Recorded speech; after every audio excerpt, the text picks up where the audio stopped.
Welcome, we're in Zone 6. We're in for some excessive heat. I would say probably for the next 6 to 7 days. So I have the oscillator going because I have some plants that aren't mature and established, that have been in the ground less than a year. So I want to get at least some of those watered. And that would include this Annabelle here, as well as the one back yonder, right there, and the one back yonder, right there. The two large Annabelles behind these Hetz midget arborvitae, they've been in a couple of years, so they're pretty well established. And so it's not too much to worry about. And I found that putting a little compost around the base of a hydrangea that seems stressed, like this particular one over there to the right, I put some compost down at the bottom. It helps, just like mulch would, it helps to kind of keep the moisture in those roots and keeps it from escaping as quickly. Back yonder, that Gatsby pink oak leaf hydrangea, it has a dense canopy, so I have to be very strategic about watering it because if I don't directly water it with a hose down at the base or angle the oscillator just right to hit the base and the water just kind of goes on top, it could easily miss the base of that plant and it could still be dry. And that goes for a lot of other plants with dense canopies. You have to be very sure that they're watered at the base. I think a good example are these arborvitae here in containers. They have a very dense top, like this one, for example. So even with a pretty steady rain, it doesn't guarantee that the rain is going to soak into that base down below.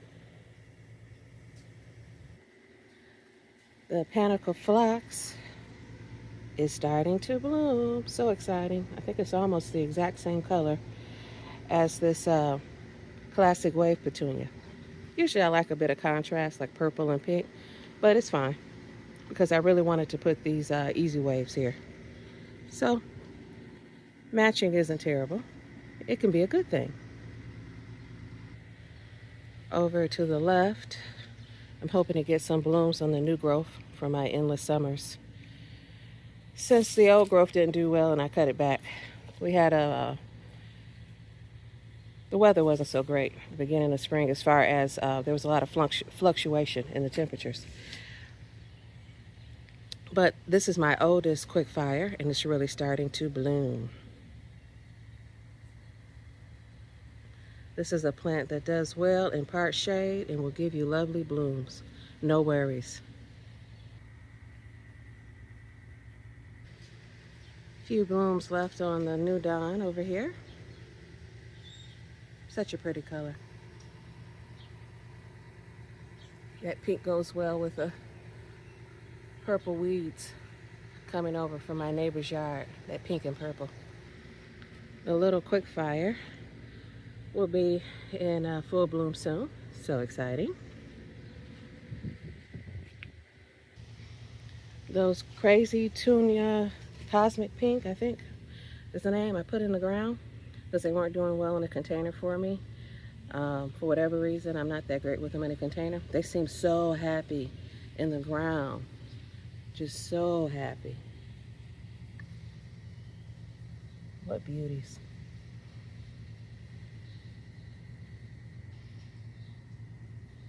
Just beautiful.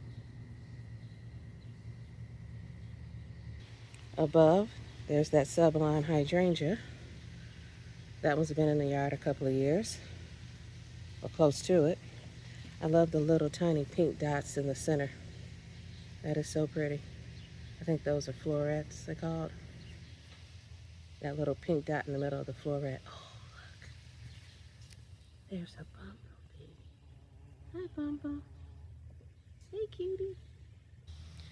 I have some more sublimes over by the deck, which provide repetition. There's one, and there's two. So pretty. Repetition provides a sense of order in the garden. Even though the new dawn is not blooming over here anymore on this mirror I put up years ago. I like the leaves, those canes or leaves that go across the mirror still. It looks good. That's one good thing about the new dawn is the leaves are still lovely after the blooms are gone. Some roses, the leaves really don't look good after they're done blooming. On the back deck, Bordeaux is doing well, as well as those, I believe they're Sweet Sunshine, Purple Vein Petunias, and the Snow Princess Lobularia. My Easy Wave Petunia seems like some of the branches are getting a little leggy, so I think what I'm going to do is prune off some of those extended branches to hopefully encourage some growth in the middle. So like these two, one, two, sticking out. Let's see, who else? And this one there, I think I'm going to prune back. It's not going to be drastic. And probably that one right there. So that one, the one back there, and this one. Probably look better too. All right, all done. And I do think it looks better. So hopefully that will encourage some growth from the middle. Lamium in this container is really filling in. I use it like an annual in the container. So I actually put some food, just like I do my annual flowers. I put food, water-soluble food in that, just like an annual. And it's really doing well, starting to drape. And there's my other container with the Bordeaux Sweet Sunshine, Purple Vein Petunia, and the Snow Princess Lobularia. This petunia my mom gave me, I've been rehabilitating, is really starting to bulk up and look happy. How exciting. I will not be giving my annuals food during this excessive heat. So I'll just water them, but they won't be getting food. Just water, refreshing water. Over on that table I built years ago, by that faux shed I built years ago, by that extension I put on not that long ago, that might have been last year, and by that mirror I painted, well, got a few months ago and painted, these wave petunias, they're lavender, sky blue wave petunias. I planted in these containers. They're finally looking like they're actually starting to grow. I'm used to the classic wave petunia, which is a fast grower. This wave is slower, but I just love the color. So patience is a necessity. Back in that faux shed, my big white and green leaf begonias are really starting to fill in as usual. I know I can count on them. They're annual. I have full intention of getting every year, if possible, e possible. Across from that table I built years ago, there's a classic easy wave. Well, it's not easy wave, it's a classic wave petunia. And that sweet mademoiselle, I think it's a Milan rose, will be blooming soon. I planted that, I'll just say mid to early spring. So exciting. I decided this year, if my oak leaves get kind of like a, I don't know, I guess I'll call it like a dingy color.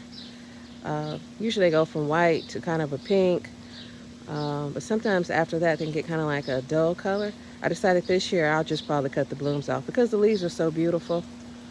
I'll probably just cut the blooms off since I don't like that dull look.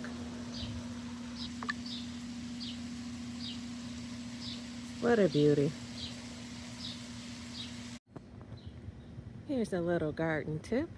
If a plant looks dry, like it's suffering some stress, like this particular one tends to do, I like to water it a few times, at least 2-3 times. So I'll water it once, wait a little while, come back, water it again, and I might water it 3 times just to make sure that the water actually absorbs into the root ball. In the front garden, which is the east garden, I recently put in this Annabelle. It was in the back and I moved it to the front. I dug out the one that was here, put this one in. This one is healthier. And so I went ahead, I did that maybe 2 weeks ago, I guess. And so I went ahead and watered that at the base because that's newly planted and it's in the east garden, which can be really sunny in the morning. The arborvitae and the limelights in front have been in for years. So the one by the bay window, that limelight, and the one by the front door, as well as these arborvitae, so I don't have to worry too much about them.